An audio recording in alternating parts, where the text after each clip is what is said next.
проверка. Забравих си портфел в чорапа ми десетка.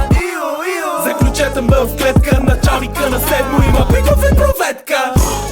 Документи за проверка. Забравих си портфел в чорапа ми десетка.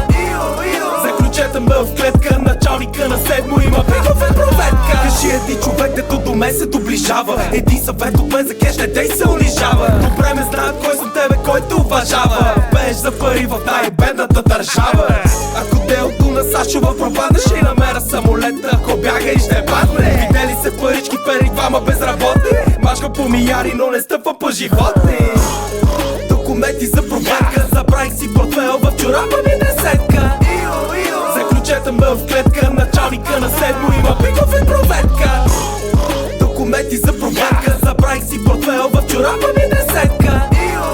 Заключете ме в клетка, началника на седмо има пиков и проветка. В момента съм пиян, не разбирам от дискретност. Поставям се с готвача и ако може по-конкретно. Взех какво видях и в момента ми е перфектно. Делото е чисто, стига да не се достига до съдебно. С бутилката ти няма да те питам какво ли има в постата ти, няма да опитвам. На пета чаша тази вечер, трети бой налитам. Искам да ги мачка по-големи от циците на Тита. Документи за проверка. Забравих си портфел в чорапа ми десетка. Заключете ме в клетка, началника на седмо има пиков и проветка. Документи за проверка. Забравих си портфел в чорапа ми десетка. Заключете ме в клетка, началника на седмо има пиков и проветка.